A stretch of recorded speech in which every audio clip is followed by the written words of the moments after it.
على مر الزمان تألقا وأضاء للدنيا طريقا مشرقا وهدى من الرحمن يهدينا به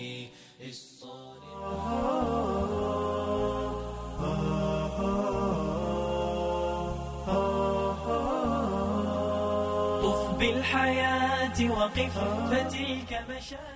Аллах Тағала пендесінің тәубесін шарттармен қабыл етеді. Әрбір астағфирулла деп айтқан кісінің Аллах тәубесін қабыл ете бермейді. Орындалуы тиіс болған шарттар бар. Онсыз ешқандай тәубе қабылданбайды. Ол шарттардың біріншісі өкіну. Сен істегеніңе шынында да өкінудесің бе? Сен сол күнә үшін өкініштесің бе? Сол түн үшін өкіндің бе? Айтқан сол сөзіңе өкіндің бе? Ішкен жегенің ше? Тастаған намазың үшін, оқылмаған Құран үшін егер өкінбеген болса, Аллах Тағала тәубені қабыл етпейді. Тәубе ол өкіну. Сонымен қатар, ей Аллахтың құлы, осы күнәға қайтпаймын деген берік шешім қабылдауың тиіс. Әке-шешеге қарсы шықпаймын, туыстық қатынасты үзбеймін, бүгіннен бастап ешқашан намазымды тастамаймын, Құраннан ешқашан ажырамаймын деген жүректен шыққан берік ниет қажет. Соң ол күнәні таста, ей Аллахтың пендесі, тәубе еттім деп алып, сол орынға қайта айналып баруың дұрыс болмайды. Тәубе еттім деп алып, сол фильмді қайта қарауың, тәубе еттім деп телефонның ішіне ұятсыз, арсыз суреттерді жинауың, бұзық сайттарға әліге дейін мүше болып, кіріп жүруіңмен қатар, мен тәубе еттім деме. Бұл қандай тәубе? Бұл келеке қылу. Егер күнә сені мен басқа бір кісінің арасында орын алған болса, тәубенің төртінші шарты орындалуы міндетті. Астағфирулла дей тұра адамдардың ақшаларын аласың ба? Еш пайда бермейді.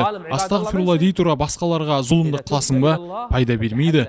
Егер Аллахқа тәубе етсең, адамдардың ақысынан ұзақ бол. Аллах кешіріп жарылқайды. Бірақ адамдар қиямет күнінде саған кешірім жасамайды. يا أيها الذين آمنوا توبوا إلى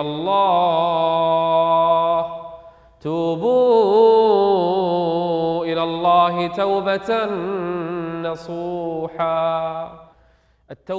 Шынайы тәубе ол жоғарыдағы шарттар орындалған тәубе. Пайғамбарымыз алейхиссаламның сахабаларының бірі, есімі Әбу Любаба, пайғамбарымыздың жолдасы болған. Ахзаб соғысы аяқталған кезде Аллахтың елшісі саллаллаху алейхи уассалам қару-жарақтарын шешпекші болады. Сол кезде періштелер келіп, пайғамбарға яһудилердің Бану Құрайза тайпасына барып, жаза қолдануын, Аллахтың үкімін жүргізуін бұйырады. Бану Құрайза пайғамбарымызға қиянат жасаған еді. Олар соғыс уақытында пайғамбарымызға опасыздық жасады. Олар ислам әскері оларға қарап беттеп келе жатқанын білмеген еді. Аллахтың елшісі оларға қарап жол алғанын білмеді. Сөйтіп олар Әбу Любабаны көреді. Мұсылмандар сырды сақтай біледі. Бұл іс құпия болатын. Сол яһудилер жахилия уақытында исламға кірместен алдын өздерінің одақтасы болған Әбу Любабаны көреді. Оны көрген кезде оның алдына жас балдар, қариялар, әйелдер, әлсіздер келіп жылай бастайды. Оған бізге қандай кеңес бересің дейді. Қараңыздар яһудилерді. Оларға былай көрсетеді. Яғни сендерге қиянат жасағандарың себепті Аллахтың жазасы қолданылады дегені. Ол сырды ашып қойды. Осымен ол Аллах пен оның елшісіне қиянат жасағанын біледі. Ұлы бір күнә жасағанын сезеді. Аллах Тағала Аллахқа және оның елшісіне опасыздық жасамаңдар, тағы аманаттарыңа қиянат қылмаңдар деген аятын түсіреді. Әбу Любаба пайғамбарымыздың мешітіне барады. Қазір ол үлкен күнәлі іс жасады, бірақ ол күнәсіне өкінді. Қандай іс қылмасын, бірақ ол тәубесіне келді. Қандай іс жасасаң да Аллах Тағала кешірімді, мейірімді. Әбу Любаба не істейді? Өзін мешіттің бағанасына байлап қояды. Пайғамбарымыз бұдан хабардар болады. Әбу Любаба, пайғамбарымыз мені кешпейінше жіпті шешпеймін дейді. Мені кешіріп, жібімді өзі шешеді. Пайғамбарымыз саллаллаху алейхи уассалам болар болған екен. Аллах Тағала рұқсат етпейінше еш нәрсе қыла алмаймын дейді. Іс Аллахтың қолында. Әбу Любаба тек намаз оқу үшін және қажетке бару үшін ғана шешеді. Азаннан кешке дейін мешітте отырады. Ал сахабалар болса, оның мешіттің бағанасына байланып, егіліп тұрғанын көріп, жанынан өтіп жатты. Ісіне өкінді, күнәсіне қайтты, қайтып істемеуге бел буды. Шынайы ықыласпен тәубе етті. Мүминдердің анасы Умму Сәләм айтады. Пайғамбарымыз сол түні менің жанымда болатын. Мешітке жақын жерде таңға жақын пайғамбарымыздың күліп жатқанын естідім. Пайғамбарымыздың жұбайы, бүкіл мүміндердің анасы Умму Сәләмә айтады: "Я Расулаллах, не нәрсе сізді күлдірткен? Жүзіңізден күлкі айнылмасын." "Сүйінші, ей Умму Сәләмә," дейді пайғамбарымыз. "Қандай жаңалық?" дейді Умму Сәләмә. "Аллах тағала Абу Лубабаның тәубесін қабыл алды." Аллаху акбар. Аллах тағала Абу Лубабаның тәубесін қабыл алды. Умму Сәләмә: "Я Расулаллах, сүйіншілейін бе?" дейді. Пайғамбарымыз: "Сүйіншіле" дейді. Умму Сәләмә мешітке кіріп келеді. Сол уақытта Абу Лубаба мұңды, күйінген, өкінген күйде еді. Умму Сәләмә оған: "Ей Абу Лубаба, сүйінші, Аллах тағала сенің тәубеңді қабыл алды" дейді.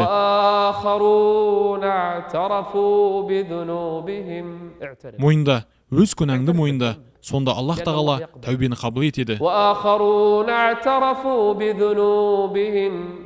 خلطوا عملا صالحا وآخر سيئا عسى الله أن يتوب عليهم إن الله غفور رحيم. Аллах тағала аса кешірімді.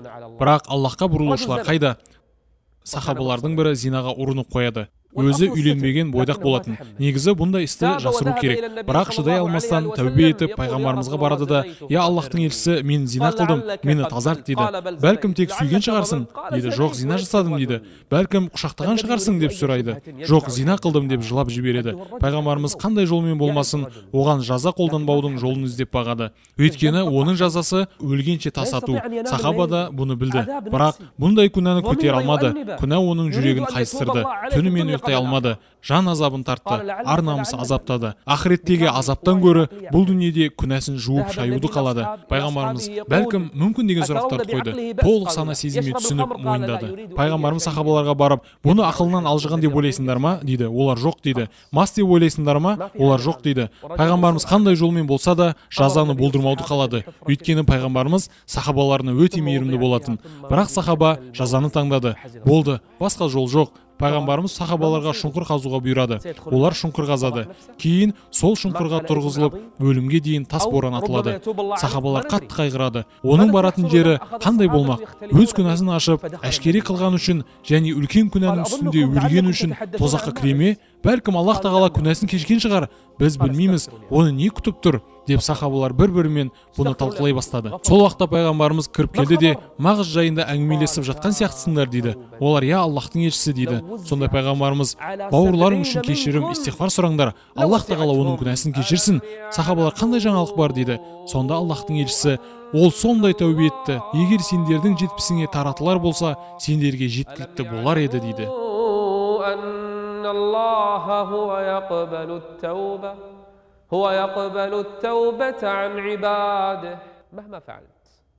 Қандай істесең де, зина қылсаң да, арақ ішсең де, намазды тастасаң да, ата-анаңа қарсы келіп сөккен болсаң да, қандай іс істемеген тәубеңе келуді қалайсың ба? Күндізгі күнәһарлар тәубе етулері үшін Аллах тағала түнде мейірімін төгеді екен. Аллаху акбар. Сондай-ақ түнгі күнәһарлар тәубе етулері үшін күндіз мейірімін төгеді. Қашанға дейін болай? Күн батыстан шықпайынша. Әлі шықпады ма? Шықпады. Ендеше тәубеңе кел. Шынында Аллах тәубе етіп иман келтіргендер үшін және ізгі іс істеп тура жолмен жүргендер үшін өте кешірімді.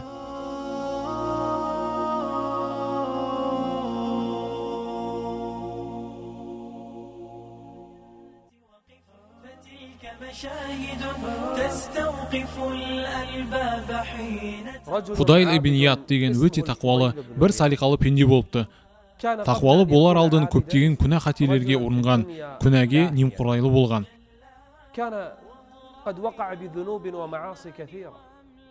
Бір күні ұрлық ниетімен бір үйдің дуалына өрмелеп шығады. Бұл дүниеде өте бейқам болған. Ол айтады: "Сол үйден кәрі шалды көрдім" дейді. Өзі үйді тонауға келіп тұр. Үйге секіріп кірген кезде ол әңгімелейді: "Кәрі шалды көрдім. Жанында кішкене қыз бар екен. Қыз Құран оқып отыр, ал қарт болса жылап отыр екен" дейді.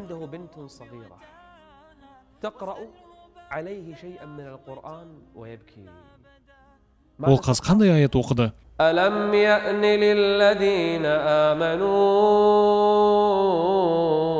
أن تخشع قلوبهم متى Қашан енді? Әлі сен осындай күнәнің жетегіндесің.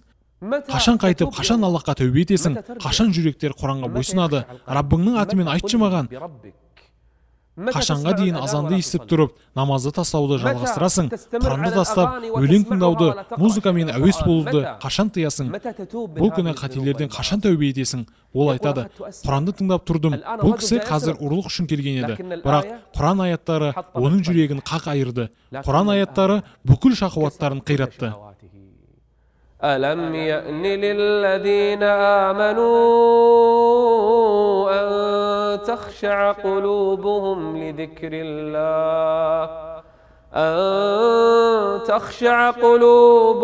لذكر الله وما نزل من الحق. Ол айтады: сол жерде мен тәубе еттім. Сөйтіп Фудайл сол заманның тақуаларының біріне айналады. Міне бұл шынайы тәубе. Кейде адам еш нәрседен қаперсіз күнә істеу үшін бір жерге баруы мүмкін, ал Аллах тағала күнәсінің жолын тосатын, Раббысының есіне салатын, тәубесіне келтіретін біреуді жібереді. Бұның барлығы Аллах тағаланың пенделеріне деген сүйіспеншілігі.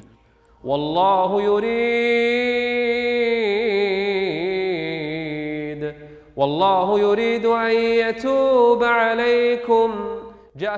Құдси хадисте Аллах тағала айтады: сендер күні түні күнә жасайсыңдар, мен барлық күнәларды кешіремін, менен жарылқау кешірім сұраңдар, мен сендерді кешіремін. Тағы бір хадисте айтады: егер сендер күнә жасамасаңдар, Аллах сендерді жоғалтып, күнә жасайтын, сонан соң кешірім, истигфар тілейтін қауымда келеді, соң оларды кешіреді. Аллаху акбар. Бұдан басқа қандай мейірім керек? Екі жас жігіт бұзықтықты, азғындықты, күнәлі істерді жоспарлап, Азия елдерінің біріне сапарға шығады. Екеуін аэропортта байсалды, кеңпейілді бір шейх көріп қалады. Екеуі сол елге күнә үшін бара жатқандарын түрлерінен қарап сезеді. Шейх айтады: насихат қылсам ба екен деп екіленіп қалдым. Ақыл айтайын ба, әлде жайларында қалдырайын ба? Адам ұшақта кетіп бара жатып, мүмкін барлығы аяқталуы мүмкін. Тәуекелге бел буып, ол екеуіне жақындадым. Бірақ не айтамын? Қалай насихат айтсам екен? Сөйтіп, бардым да екеуіне Аллахты өлім сәтін естеріне салдым. Сол жерде екеуі билеттерін жыртып тастап, сол насихаттың әсерінен сол сәтте тәубе етті дейді. Басқа бір шейх бір әншіні көріп қалады. Оның проблемасы жалғыз өзі емес, оның проблемасы оны көріп табынатын, сол әнші үшін діндерін сататын жанкүйерлерде. Оны ұстап алып, Аллах тағала не деген тыңда дедім. إن الذين فتنوا المؤمنين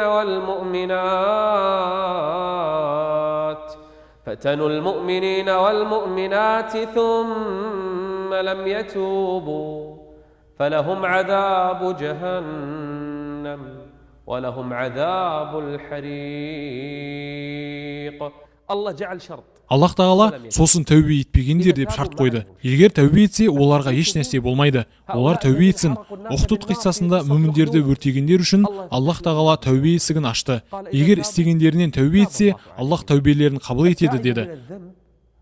Құлақ сал: ей бауырым, не істедің? Бозық істер, арақ іштің бе? Намаз тастадың ба? Ата-анаңнан бет бұрдың ба? Азғындыққа салындың ба? Кәпір болдың ба? Күнәдан тәубе еткен адам тура күнәдан пәк пенде секілді. Аллаху акбар.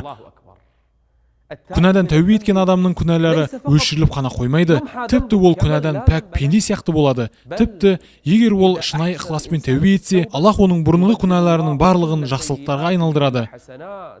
إلا من تاب وآمن وعمل عملا صالحا. Бірде пайғамбарымыз саллаллаху алейхи уассаламге таяғына сүйенген қартайған бір шал келіп, сол жерде исламды қабылдайды. Қартайғаннан қастары көзіне түскен, белі бүкірейген, шаштарына ақ түскен, өмір бойы қылғаны ширк, күпірлік, күнә. Өмірдің ең соңғы сәттерінде ислам қабылдайды. Қараңыз, өмірі мен өлімінің арасында бір қадам қалған кезі.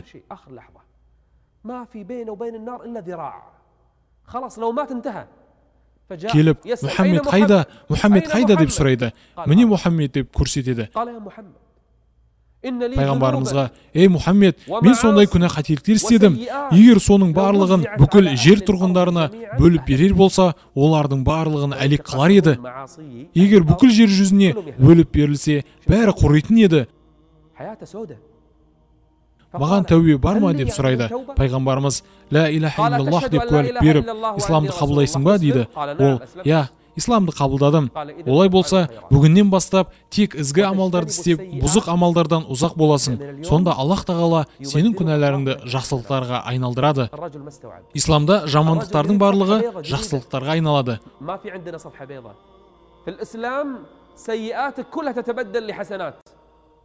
Ол кісі бұған сенбеді. Күнәларым ше, қателіктерім ше?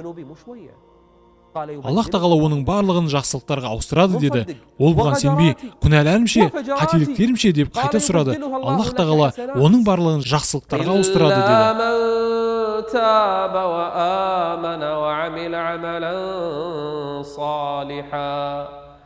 فأولئك يبدل الله سيئاتهم حسنات ليش وكان الله غفورا رحيما شفت أمك бұл дүниеде сен үшін анаңнан да мейірбан жан бар ма? Бүкіл жаратылыстар ішінде сен үшін анадан асқан жанашыр ешкім жоқ. أرحم بعباده من الأم بولدها الله أكبر. Пенде қиямет күнінде күнәларымен келеді, бірақ оған шарт қойылады. Бұл дүниеде күнәларын жасырған болу керек, тәубе еткен болу керек, истиғфар айтып, күнәсінен қайтқан болу керек, ізгі амалдар істеген болу керек. Әрбір күнә істеген сайын жақсы амалдар жасау керек. Жамандықтың соңынан оны жоятын жақсылықтар жаса. Қиямет күнінде Аллах тағала жасаған барлық күнәсін есіне салады. Сонда ол: я Раббым, мен құрыдым дейді. Сол кезде Аллах тағала: ей құлым, мен күнәларыңды дүниеде жасырған едім, енді бүгін кешіремін дейді.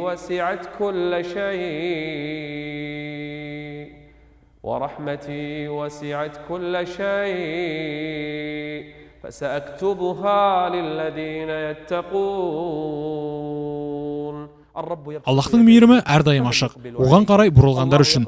Аллах тағала тәубені қабыл етеді, бірақ тәубе етушілер қайда? Адам баласының барлығы қателеседі, бірақ қателесушілердің ең жақсысы тәубе етушілер. Аллах тағаладан біздердің әрі сіздердің тәубелеріңізді қабыл алуын сұраймыз. Келесі сандарда кездескенше, ассаламу алейкум ва рахматуллахи ва баракату.